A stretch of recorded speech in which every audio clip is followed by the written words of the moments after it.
Attention, podcast mouillé, risque de glissade.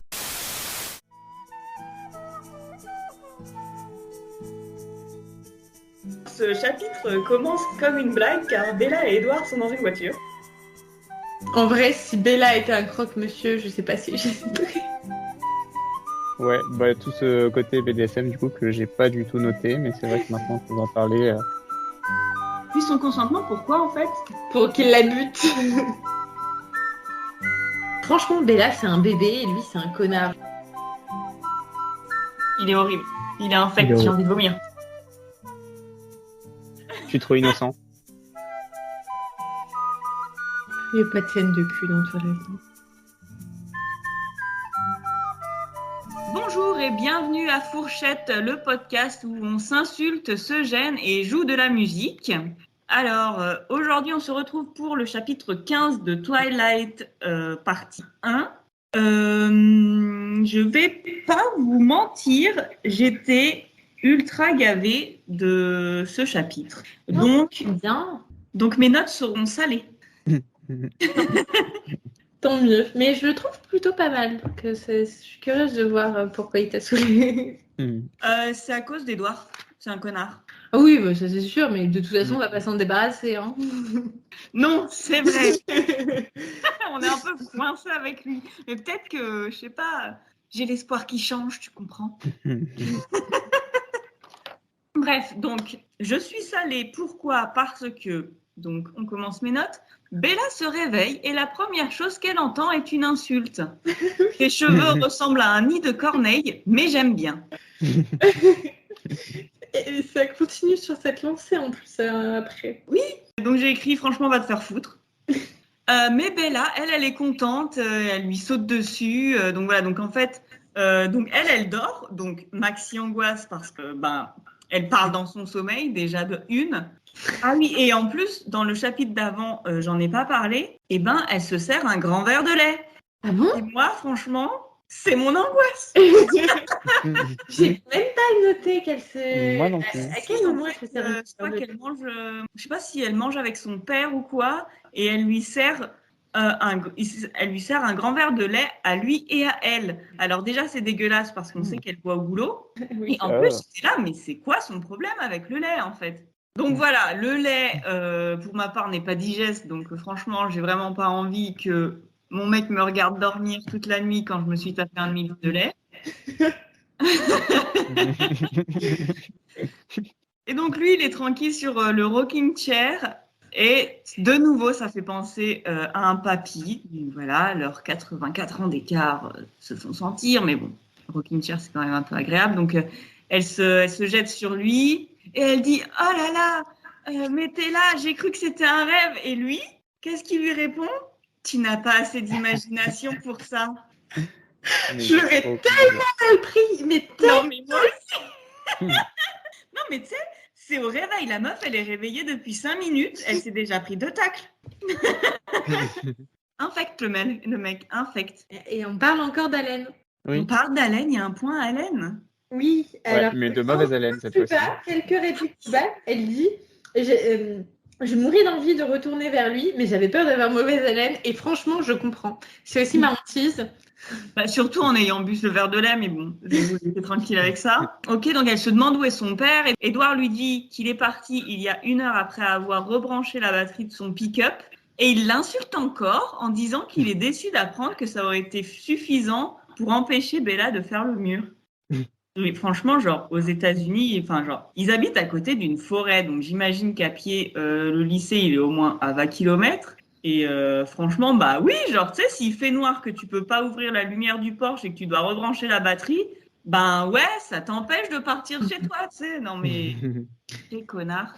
Et là, j'ai noté, on est au moment où je prends mon surligneur pour vérifier tous les moments où Edward fait le gros incel parce que je sens que ça va être du lourd. C'est tellement ça. Edward, c'est l'incel originel, en fait. C'est ça.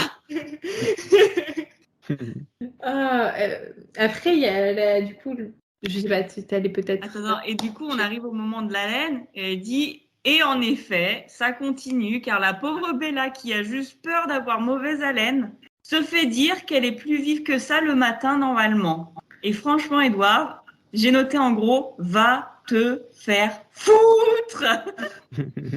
Genre, la pauvre, genre. Déjà, il y a beaucoup, parce que la veille, du coup, elle a quand même appris que son mec l'espionne. Mais t'imagines, non, mais la pauvre, franchement, je l'aime pas, mais la pauvre, elle mérite pas ça. Il y a mieux comme réveil, hein, clairement. Franchement. Donc, elle part, genre 5 minutes, se laver les dents et tout. Et là, elle revient de se laver les dents. Et c'est là que je me demande si, en plus de l'hémomètre, il va pas falloir mettre un gênance-mètre. Parce que là, on part vraiment sur du lourd. Parce que lui, Je lui peux dit... juste Oui. interrompre juste avant la petite scène où elle va dans la salle de bain et elle dit qu'elle se reconnaît pas dans le miroir. Je l'ai vécu. Quand tu t'es coupé les cheveux? Non, je veux dire quand j'avais 17 ans, non 18, bref, on s'en fout. Quand j'avais 18 ans, la première fois que j'ai passé une nuit avec mon copain de l'époque, je me souviens descendre à la salle de bain, me regarder dans le miroir et me dire « c'est moi ça ?» Ah bon? Et je sais pas pourquoi. Et cette image est restée marquée dans la tête. Et je me Peut-être que leur miroir déformait un peu ton visage. La bonne explication. C'est possible. Non, mais tu sais, quand tu changes de coupe de cheveux, des fois, ça te prend genre, ah oui, je ressemble à ça. Genre, tu sais, t'as oublié. Ouais, ok. Et tu sais, genre, puis après, tu t'y as habitué, ça t'est pas revenu? Non, je sais pas. C'est peut-être, je me voyais sous un autre angle, tu vois. Mhm. Le fait d'avoir quelqu'un qui avait l'air d'être attiré par moi. Ça avait shifté ma perspective. J'en sais rien. Mais du coup, je me suis vachement retrouvée dans ce que disait Bella. Ou peut-être qu'en fait, c'est peut-être Twilight qui m'a matrixée finalement, que j'avais lu quelques années avant, que j'avais écouté le livre audio en boucle, et que inconsciemment, quand je me suis regardée dans le miroir, j'ai voulu faire comme Bella et je me suis pas reconnue. C'est possible, hein, parce que t'étais vraiment très fan. Hein. Je sais pas, j'étais pas spécialement fan, mais j'aimais bien le livre audio. Je suis désolée, mais quand tu t'endors pendant 5 ans avec un livre audio, moi j'appelle ça être fan. Pas Hein. 5 ans, mais bon. Oui, bah plus d'1 an. Hein. Allez, je te tape la fiche, j'en ai rien à foutre. Ah, tous les moyens sont bons pour s'endormir. Ça a repris et déformé. Mais non. C'est sorti de leur contexte.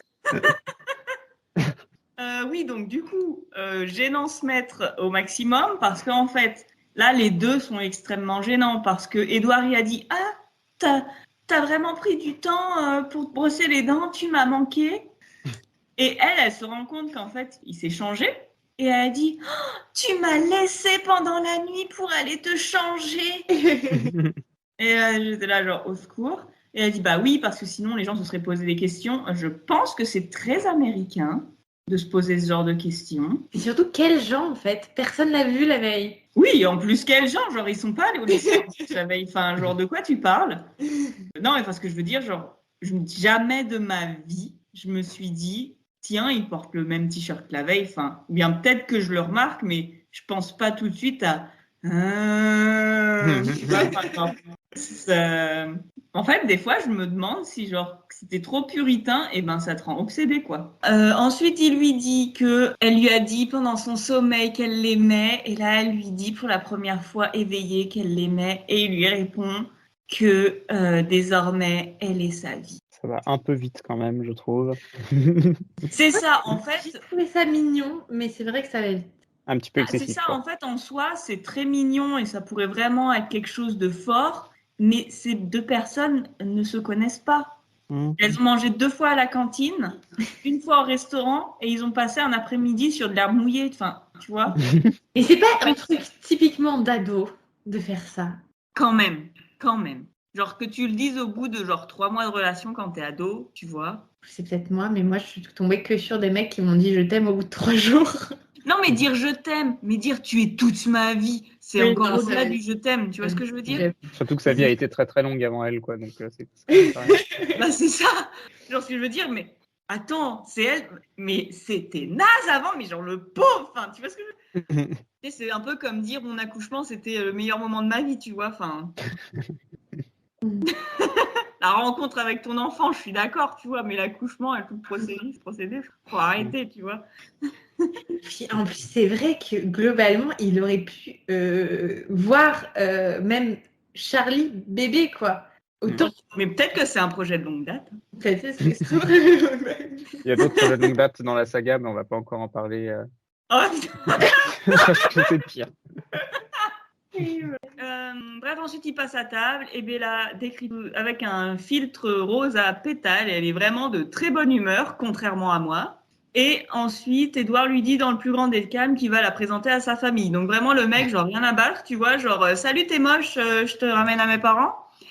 Mais Et en gros, c'est ce qui se passe. Hein. La meuf, elle est réveillée depuis genre 20 minutes. Hein. Elle est inquiète parce qu'elle veut faire bonne impression. Et il lui dit qu'il ne faut pas s'en faire car avec leur pouvoir, tout le monde sait déjà tout sur tout le monde et c'est à peu près ma définition de l'enfer. Et c'est à ce moment-là qu'ils ont enfin la discussion pour définir leur relation. Donc voilà, donc ils disent voilà, je suis ton petit copain, t'es ma petite amie, machin. Ouais, j'imagine que c'est mignon. En tout cas, ça se veut mignon. Moi, j'ai pas trouvé ça très mignon. Je suis en train de regarder le livre et je viens de tomber sur Mange, Bella. Ah, et voilà. Ça aussi, sorti de son contexte, c'est un peu rude, mais... C'est clair. Vous avez vu, j'en suis capable de faire des blagues comme ça. Et elle boit encore un verre de lait, enfin, genre... Elle est lactose, en tout cas. Bah, j'espère pas pour elle, hein.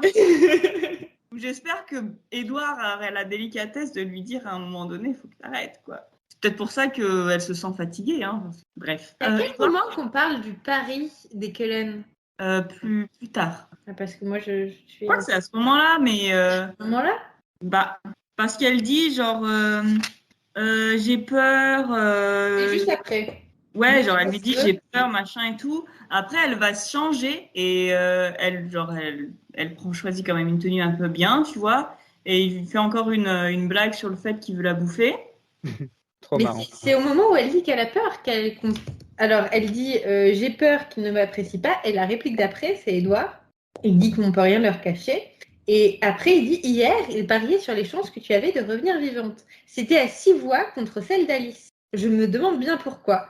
Et ben moi aussi, je me demande pourquoi. Ça veut dire que globalement, même Carlisle, même Esmé étaient persuadés qu'Edouard allait bouffer Bella. Et non, ils ne sont pas intervenus. Bah, ils se sont rendus compte que Edouard c'était un con et qu'il ferait ce qu'il veut, en fait, tu vois. Mais du coup, je me questionne encore de quel est le rapport des Cullen à la vie humaine. Parce qu'ils sont tous là, oui, on veut pas tuer d'humains, on veut être gentil. Moi, je suis même médecin, je sauve des vies. Sauf qu'il est persuadé qu'il va bouffer Bella et il ne fait rien. C'est peut-être juste Bella, je sais pas. Ils disent que c'est une balle perdue, quoi.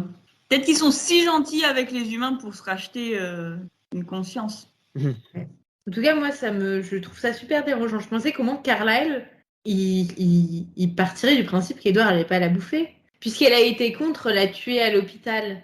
Peut-être qu'ils se sont dit qu'il allait passer aux étapes supérieures et qu'il allait la tuer d'une autre façon. En plus, c'est pas une buzz, c'est un mauvais bail pour eux. Et par rapport à pour pas que les humains les découvrent et par rapport aux Killers.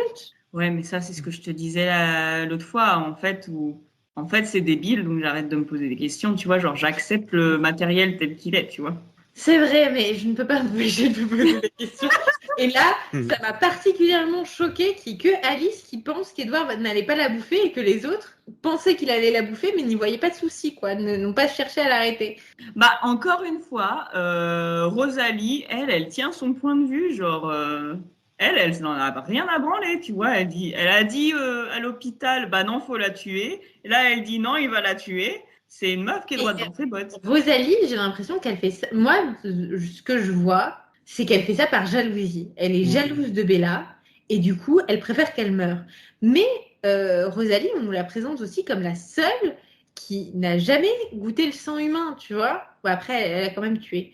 Donc finalement, peut-être que la vie humaine n'est pas si importante que ça. C'est peut-être plus des aspects de sûreté. C'est pas vengeance qu'elle a tué. Oui, mais dans ma tête, c'était elle n'a jamais bu de sang humain. Du coup, elle doit beaucoup donner de valeur à la vie humaine. Et en fait, pas du tout, puisqu'elle a déjà tué, même sans boire le sang humain. Je pense qu'elle donne surtout de la valeur au fait de ne pas être trop vampire. Ouais. De rester mais en fait, Rosalie, je la comprends pas trop parce que genre elle a grave le somme d'être vampire et ben en fait tu pourrais juste mourir, enfin tu vois. Oui. Mais elle, ce qu'elle veut, c'est pondre des gosses. Ah oui, c'est vrai. Ils auraient pu adopter. Bah, faut difficile quand même d'adopter. C'est ça. Non, c'est juste pas possible parce que même si tu transformes un enfant, et ben en fait, il reste enfant toute sa vie. Non, tu peux pas transformer un enfant. Si, tu peux. Tu peux, oui, mais c'est ce que je veux dire, les Volturi te pètent la gueule. Oui, mais parce que je veux dire, même si tu le faisais. Non, mais je pensais plus genre en mode à être famille d'accueil pour les enfants placés en foyer, mais ça va vite poser problème quand tu Oui. te rends compte que les gens ils vieillissent pas. Tu changes d'état. Mm. Bref, j'ai écrit. Ensuite, il l'embrasse. Et je suis désolée, je sais pas comment le dire de façon classe, mais Bella est tellement chaude qu'elle s'évanouit. C'est un peu ça. Et à quel moment ils s'embrassent? Parce qu'à chaque fois, j'ai l'impression que les baisers ont l'air tellement chiants. Non, parce qu'en fait, elle se change. Il lui dit aucune femme ne devrait avoir le droit d'être aussi tentante. Gros Et relou. donc, en gros, il lui dit genre, je veux te bouffer. Donc, elle lui dit, ah, comment ça, tentante, je peux me changer? Il l'insulte en lui disant, t'es absurde.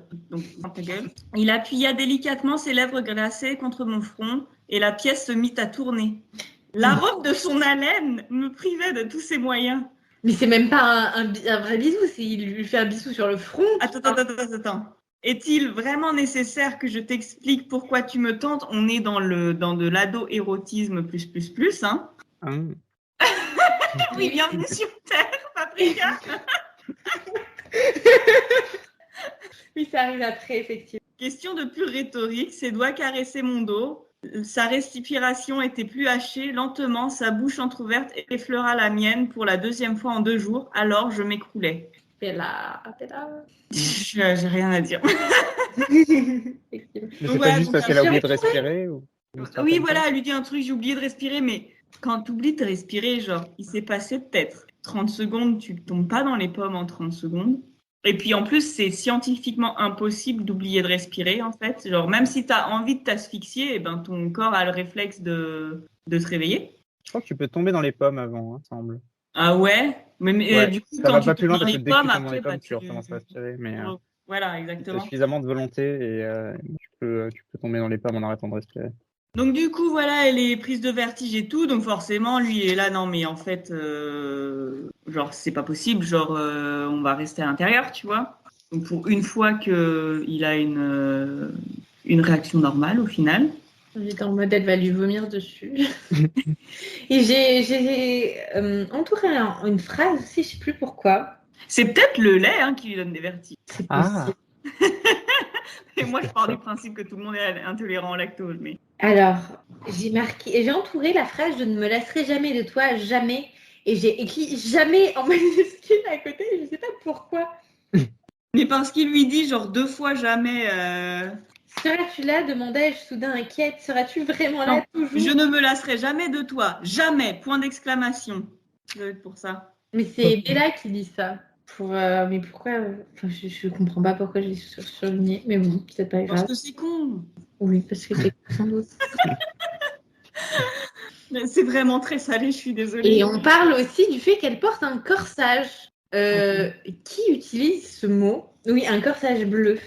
Alors, en plus, la tenue de Bella a l'air vraiment dégueulasse. Désolée Bella, mais je mis ma seule jupe assez longue, kaki, décontractée, et le corsage bleu marine sur lequel il m'avait un jour complimenté. Et en anglais, c'est blouse. Donc, c'est une chemise, en fait. Kaki est bleu. Et bleu. Attends, je vais voir. Si bleu marine, ça passe. Je vais... Pas le plus recommandé, mais bleu marine kaki, bon, c'est pas choquant. Mais oui, moi aussi, je me suis dit, mais tu t'habilles n'importe comment, meuf. Oh, et si je cherche Bella kaki skirt, c'est ça. Oh mon dieu. Ouais, c'est dégueulasse. C'est pas très très beau. Hein. Avec les sandales en plus, c'est un c'est look terrible. avec la base, tu peux le faire marcher, mais là, clairement, c'est pas beau. Et dans le film, elle est habillée comment? Je sais pas. Je sais plus. Tenue. Mais de toute façon, tu vas passer à la casserole et tu vas regarder le film. Hein. Il va bien falloir. Et bah oui, pour la science. Du coup, voilà, elle lui dit non, mais on n'y va pas. Elle dit si, j'y vais, mais j'ai très peur que ta famille me rejette. Il a dit mais non, c'est impossible, machin truc. Ils prennent sa camionnette, ils arrivent devant une baraque et elle dit waouh, c'est trop beau. Et puis il rigole en lui tirant sur la queue de cheval. Franchement, c'est hyper drôle. Mais qui fait ça? Qui tire sur les cheveux de sa meuf? C'est horrible.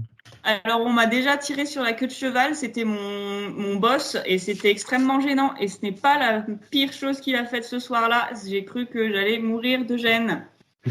Entre-temps, il a changé de travail et les rumeurs courent que c'était lié à ce genre de comportement, donc bien fait.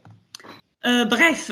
On peut peut-être parler de la maison, parce que du coup, je me souvenais de la maison dans les films. Je peux vous envoyer un screen si vous voulez. Oui, je me souviens. Elle ressemble à ça. Elle est pas du tout pareille dans le livre, en fait. Enfin, du coup, elle Non. est pas du tout pareille dans le film par rapport au livre.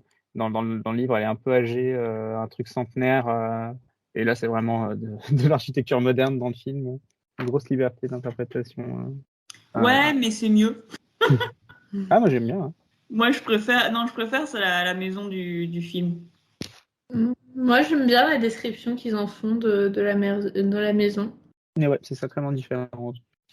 J'essaye de ne pas faire ressentir mon énervement devant ce chapitre, mais franchement, c'est dur. Donc, du coup, il rencontre toute la famille. Alice lui dit qu'elles sont très bons. Ces gens me fatiguent. Bizarre comme première phrase de dire à quelqu'un quand tu le rencontres. Mais bon. Surtout quand t'es un vampire, quoi. Et du coup, il y a un petit point vocabulaire sur l'apparence de Jasper qui est décrit comme léonin. Et donc, c'est le lion qui rappelle le lion. Et du coup, ça colle au film parce que Jasper, il a une espèce de crinière blonde qui peut faire penser à un lion. Et d'ailleurs, ce n'est pas un abus de Luc pour une fois. Puisque c'est le mot est le même en anglais, léonine.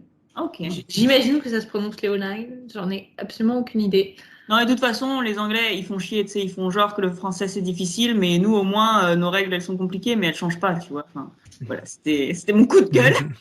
Elles changent dépend, pas, elles hein. changent pas. Non, bah, les règles de prononciation ne changent pas. Ça dépend. Bah, moins qu'en anglais, hein.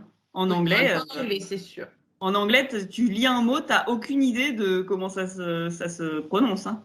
D'ailleurs, en point vocabulaire, il y en a un qu'on a loupé, qui était plus tôt. Quand ils vont prendre leur petit-déj, enfin quand Bella va prendre son petit-déj, parce qu'on a bien compris que quand Edward lui dit « Oh, l'heure du petit-déj », elle lui fait signe « Oh, tu vas me bouffer !» Lol.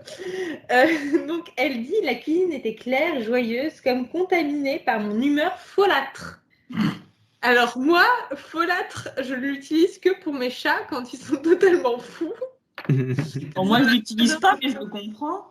Mais je pense que c'est bien son état d'esprit, en fait. Elle est juste de très bonne humeur, un peu enjouée. Voilà, alors folâtre...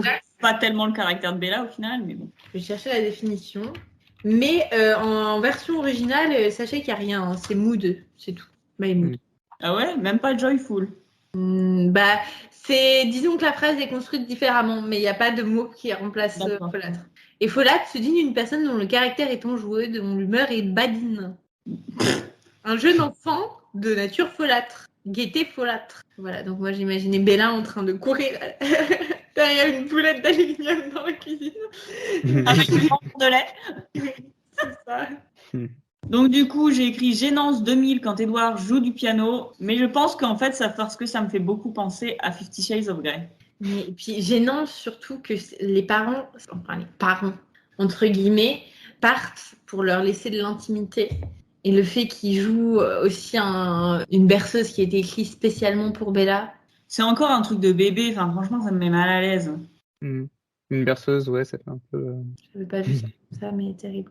D'ailleurs, le terme vénusté est aussi réutilisé. Mais ça, on sait ce que ça veut dire maintenant. Bah, Tellement cette fois, ce n'est pas une traduction de beauty, mais une traduction de perfection. Donc voilà, il se renouvelle, Luc. C'est toujours beau à voir. On apprend aussi que Rosalie et Emmett sont partis parce que Rosalie fait la gueule et Emmett lui tient compagnie. On dit que Rosalie a le somme d'être un vampire et bien sûr, elle est jalouse de Bella. On remarquera que c'est la deuxième femme à ne pas l'apprécier et c'est également la deuxième à être jalouse d'elle. Donc en fait, toutes les femmes qui n'apprécient pas Bella sont en réalité jalouses de Bella. Parce qu'il y avait déjà Lorraine qui voulait sortir avec Tyler et qui faisait la gueule à Bella parce que Tyler voulait inviter Bella au bal. Ouais, et du coup, Lorraine faisait la gueule à Bella pour ça. Et en fait, En fait, Bella est tellement cool, tu vois, que la seule raison de ne pas l'apprécier, c'est d'être jalouse d'elle, tu vois. Et je pense que c'est très années 2000 de mettre les femmes en compétition. Tu vois. Exactement.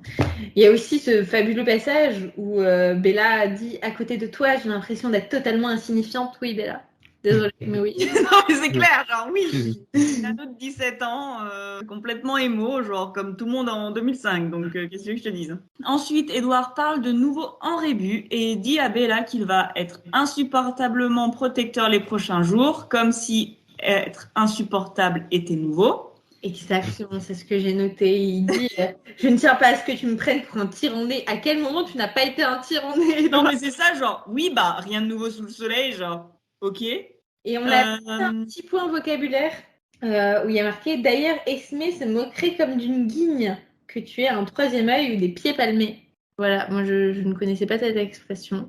En anglais, c'est juste we don't care. Je sais pas, vous le traduirez comment guigne? Il me semble que je l'ai déjà entendu, mais alors, où, j'en sais rien. Genre, ouais, c'est on avoir rien à carrer, quoi. Enfin... Ça fait un peu nom de maladie des pieds, pas trop grave. Mais, apparemment, ça veut dire malchance. Ou c'est une petite cerise à longue queue très sucrée de couleur noire ou rouge foncé. Okay. Et se soucier comme d'une guigne d'œuf, c'est n'accorder absolument aucune importance. Oui, bon. L'exemple est très bizarre par contre. Je m'en soucie comme d'une guigne, comme un poisson d'une pomme. Je ne connaissais pas cette expression, mais elle est très bien. Apparemment, c'est la même origine que griotte. Bah oui, c'est une cerise. Oui, mais le mot, c'est ce que je veux dire. Ah, mais griotte, c'est pas une cerise aussi? Oui, ça ressemble à des cerises. C'est pas exactement des cerises, mais ça y ressemble. Donc, il lui dit qu'en gros, Alice a vu des vampires qui sont dans le coin. Bella a peur et Edward lui en profite pour lui lancer une pique. Et je n'ai pas noté la pique, attends. Ah oui, enfin une réaction rationnelle.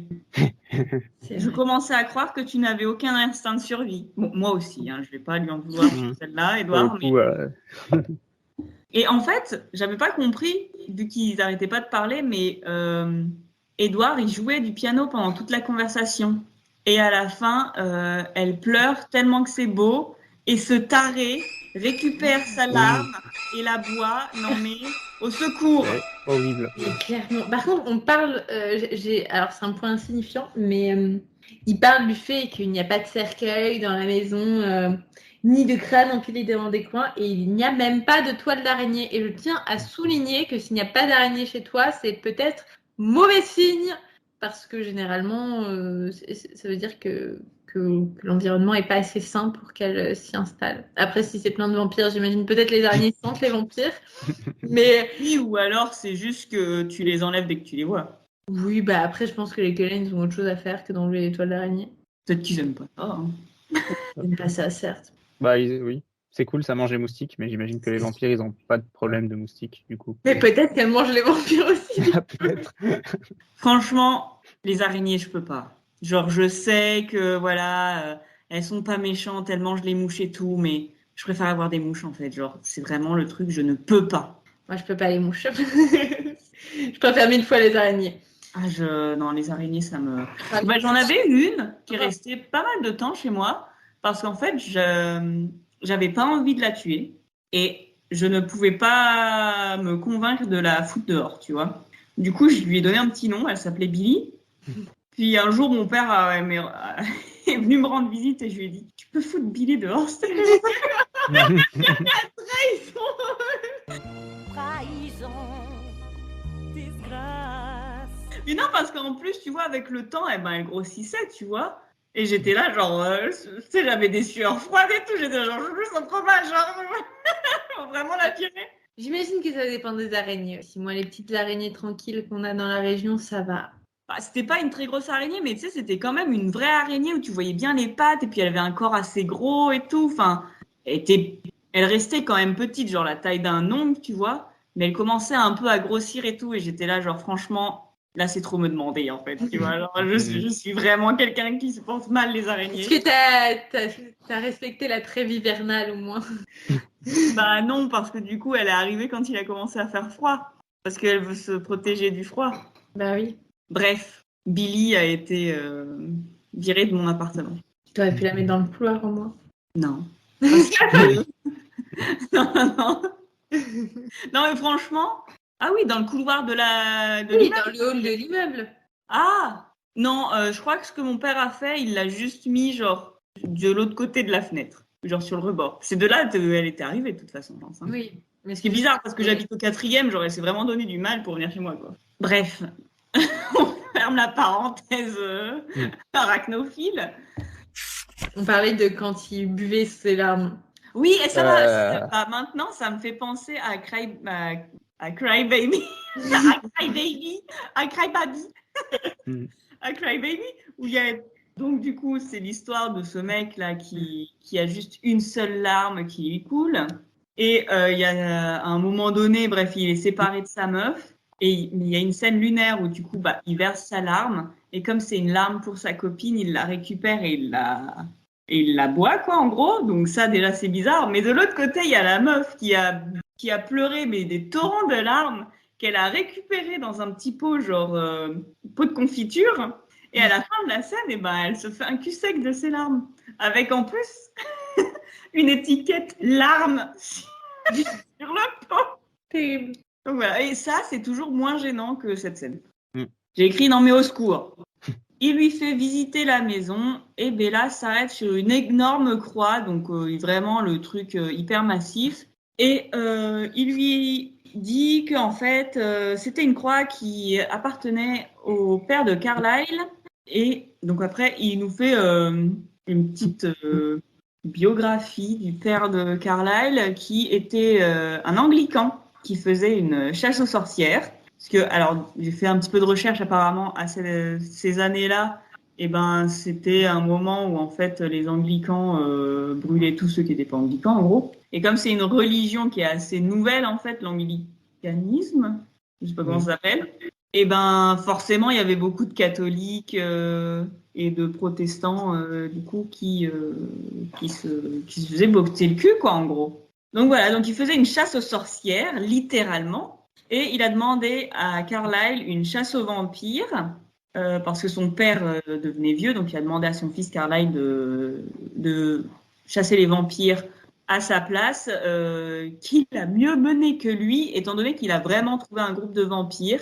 Alors, j'ai pas tout compris. Franchement, il était tard et j'étais saoulée. J'avais pas envie de faire ça. Je suis complètement honnête avec vous.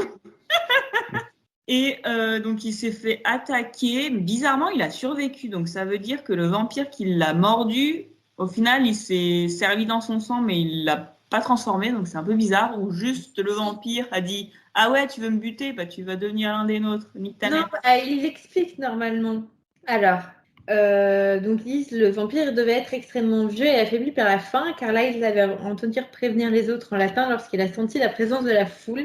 Il s'est enfui dans les rues et Carlyle, qui n'avait alors que 23 ans et courait vite, s'est coulé derrière lui, prenant la tête de la traque. Le vampire aurait aisément pu les distancer, mais d'après Carlyle, il avait tellement faim qu'il s'était retourné à attaquer. Il s'en est d'abord pris à Carlyle, mais les renforts n'étaient pas loin. Et il a été contraint de se défendre. Donc, il a commencé à bouffer Carlyle, mais il a dû le lâcher parce qu'il y avait d'autres gens avec des torches derrière et des fourches, j'imagine. Et il a tué 2 hommes et a déguerpi en emportant un 3e. Donc, après, il a eu du nez et il s'est dit je vais en choper un et je vais le bouffer sur le chemin. Pour le dessert. Un petit snack. C'est emporté, tu m'as l'envoyé de Uber Eats. Tandis que Carlyle se vidait de son sang sur le pavé. Alors, il était en train de se vider de son sang, sauf que comme il a eu du venin en lui, en fait, il est transformé. Enfin, il va transformer. C'est ce que j'ai compris. Oui, t'as raison. Et donc, en pensant que, en arrivant sur scène, son père allait le brûler vif, il s'est caché dans une cave sous un sac à patates pendant 3 jours. Et au bout de ces 3 jours, il s'est rendu compte qu'il était devenu un vampire. Bah oui, mais d'ailleurs ça a dû être horrible parce que là, ils nous disent bien que la transformation en vampire elle est ultra douloureuse, donc il a dû pendant 3 jours faire le moins de bruit possible pour pas qu'on le trouve. Parce que si son père apprenait qu'il avait été mordu, c'est fini pour lui. Bella lui dit qu'elle a quelques questions et ça se termine sur Édouard qui lui dit qu'il va lui montrer merci bien que ce soit. D'ailleurs, petite anecdote, les égouts de Londres. Alors, il faudrait que je recherche, mais c'est un anachronisme connu de Twilight. Il n'y avait pas d'égout à Londres à l'époque. Non, mais Il s'est caché dans une cave, pas dans... Oui, mais c'était les vampires qui étaient dans les égouts. Ah, Mais il était acharné et plus intelligent que son père. Il a fini par découvrir une bande de vrais vampires qui se dissimulaient dans les égouts de Londres et ne sortaient qu'à la nuit pour chasser. Mais il n'y avait pas d'égouts à Londres à cette époque-là. Donc, il ne pouvait pas se cacher dans les égouts. alors je vous lis la dernière phrase que j'ai notée. Enfin, la dernière phrase de mes notes, je veux dire. Nul, nul, nul, hémomètre 0, gênance au max.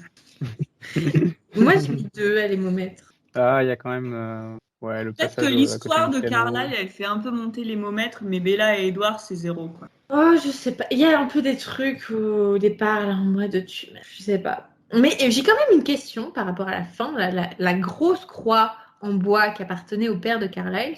Alors, à la limite, je peux comprendre comment Carlyle est plus à récupérer, c'est un vampire, il est rapide, tout ça. Il a quand même vécu pas mal de choses. Comment il a fait pour se transporter sa croix À partout chaque fois. où il allait? Oui, moi aussi, je me suis dit, Pendant c'est 400 complètement ans. con, mais tu connais ma politique maintenant. C'est ça me passe au-dessus. Je suis là, je suis une mer d'huile maintenant, comme sur les plumes du canard. Bah, moi, je trouve ça important de continuer à souligner ce qui ne va pas. Oui, pardon. Parce que moi, j'imagine Carlyle avec sa petite croix, aller en Amérique. Non, mais c'est ça, mais il a peut-être marché sous la mer. Hein. Oui, c'est vrai. Mais elle se serait Peut-être habillée. qu'il a du coup, la croix. contacté un musée. Ils sont servis comme d'un radeau, peut-être, si ça flotte à la limite. Je serais abîmée avec l'eau salée. Ouais. Trop terre à terre. Mais non, mais il la restaure après. Il la D'ailleurs, fonce un petit peu, un petit coup de vernis. Truc à 400 ans. Bah, mais non, mais attends, il est super fort. Il rame très vite. Donc en fait, la croix, elle passe que genre 2 jours dans l'eau. C'est quand même pas le bout du monde, tu vois. Ouais. Alors, ouais. Et moi, en fait, comment dire, ce qui m'interpelle, c'est que son père, c'était clairement un connard avec qui il s'entendait pas. Donc pourquoi t'as pris sa croix? Mais je pense pas qu'il s'entendait pas avec son père. Je pense qu'il s'entendait bien avec son père. Mais Ah que... non, ils disent que c'était quelqu'un de très dur, de fermé d'esprit, etc. Oui, c'était quelqu'un de très dur et de fermé d'esprit, mais c'est quand même, enfin, il est quand même accepté de prendre sa suite, tu vois. Je pense. Moi, j'avais compris qu'il a pris sa suite un peu parce que sinon, son père était tellement fou qu'il allait s'en prendre plein la gueule, en fait. Ouais. Après, je me souvenais plus que Carlyle était british. Et je crois pas qu'il ait un accent british. Après, j'imagine qu'en 400 ans, t'as le temps de perdre ton accent, mais bon. Bah, le truc, c'est que les États-Unis, c'est un pays tellement jeune que, sauf si t'es Oui, non, je sais autochtone, tu peux juste pas être un Américain de. Enfin, tu vois ce que je veux dire? pas. Ou alors, il aurait été dans la toute première colonie. Mais ouais. Mais du coup, et je me souvenais pas l'avoir entendu avec un accent britannique. Mais après, s'il est parti aux États-Unis rapidement. Et Smee, est-ce qu'elle est née aux États-Unis? Laissez-moi vérifier. Ouais, bah, elle est assez jeune au final par rapport à Carlyle. Bah, née en 1904, je crois. C'est ça? Non, Elle est plus jeune qu'Edward, du coup. Non, elle a été née, elle est née en 1895 et à Columbus, Ohio. Donc elle est américaine. Et elle avait 26 ans quand elle a été transformée en 1921. Elle fait 1m68 si ça vous intéresse. T'as pas son tour de bonnet, là, comme Kristen Stewart? Non. C'est ça qu'on veut savoir. Donc. Est-ce que vous avez des trucs à rajouter sur ce chapitre? Vous avez pensé quoi? Est-ce que j'ai tout gâché avec mon sel? J'en sais rien. Bah, moi, je trouve ce chapitre plutôt intéressant parce qu'enfin, on a des histoires de vampires et on en sait un peu plus sur comment, comment les vampires se transforment, quelle est un peu l'histoire de Carlyle, comment ils vivent. Et c'était sympa de connaître leur histoire un peu. Ouais, les interactions à la famille, tout ça, on voit un peu plus d'Alice, un peu plus de Jasper, un peu plus d'Esme, et ça fait du bien. Bah, en fait, je suis d'accord avec vous, mais je pense que la première moitié du chapitre m'a tellement saoulée que ça m'a gâché le reste. T'as pas aimé quand il a tiré sur sa queue de cheval? Non, bah, comme je te dis, ça m'a rappelé des souvenirs traumatisants, là. Non, mais t'as raison, c'est pas fou. Mais moi, je ne m'en remets pas de tous les mèmes qu'il y a sur la jupe Kiki de Bella. Bah, en même temps, elle s'habille n'importe comment. Enfin, on dirait le professeur Trelawney. On n'a pas dit quelle note on mettait à l'hémomètre, du coup? Parce que moi, j'ai mis 0. Oh, je mettrais quand même un bon 3. Parce que ça reste Twilight quand même, faut pas abuser. Moi, je reste sur mon 2. Hein. Alors, attends, 5 divisé par 3. 1,20. 1,6. 1,6. Est-ce qu'on reste sur 1,6? Oui. Allez. Ok, bon, bah écoutez, merci de nous avoir écoutés pendant cette session très salée. Et nos conseils beauté. On se retrouve la semaine prochaine pour un épisode sur Carlyle. Entre-temps, portez-vous bien et à la semaine prochaine. À bientôt. À bientôt. Bye.